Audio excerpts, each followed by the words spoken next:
Hello दोस्तों, अगर अभी तक आपने मेरे चैनल को सब्सक्राइब नहीं किया है तो नई नई कहानियों के लिए चैनल को सब्सक्राइब करें और वीडियो को लाइक ज़रूर से करें।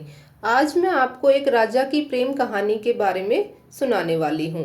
बहुत समय पहले की बात है। एक राजा था और उसकी 3 पत्नियाँ थीं। राजा अपनी पहली पत्नी से बहुत प्यार करता था। वह अपनी दूसरी पत्नी को एक दोस्त की तरह समझता था और जब भी उसको कोई परेशानी होती थी तो वह अपनी दूसरी पत्नी से सुझाव लेता था। और राजा अपनी तीसरी पत्नी से प्यार नहीं करता था, लेकिन उसकी तीसरी पत्नी उसको बहुत प्यार करती थी। राजा हमेशा अपने कामों में बहुत उलझा हुआ रहता था और व्यस्त रहता था। एक दिन राजा की तबीयत बहुत खराब हो गई और उसके बचने की बहुत ही कम उम्मीद रह गई थी।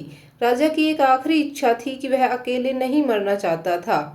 उसने अपनी पहली पत्नी को बुलाया और बोला, क्या तुम मेरे साथ मरकर ऊपर भगवान के पास चलोगी?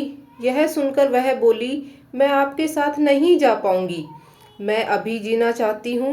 उसके बाद राजा ने अपनी दूसरी पत्नी को बुलवाया और राजा ने उससे भी पूछा, क्या तुम मेरे साथ मरकर भगवान के पास चलोगी?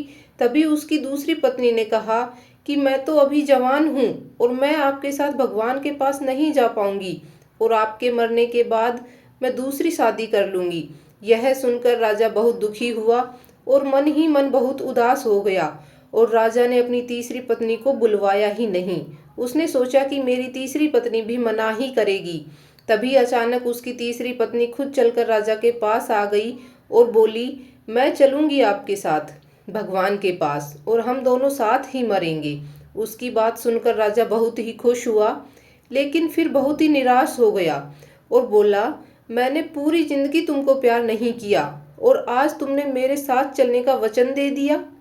मैं अपने आप को कभी माफ नहीं कर पाऊंगा। और राजा रोने लगा और उसने अपनी तीसरी पत्नी को अपने सीने से लगने को कहा। और कुछ दिनों बाद राजा के स्वास्थ्य में धीरे धीरे सुधार होने लगा। उस दिन से राजा समझ गया था कि हमें उससे प्यार करना चाहिए जो हमसे प्यार करता हो, ना कि उससे प्यार करें जिसे हम प्यार करते हैं।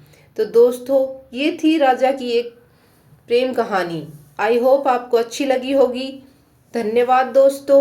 अगर आपको कहानी अच्छी लगी तो वीडियो को लाइक करें और चैनल को ज़रूर से सब्सक्राइब करें।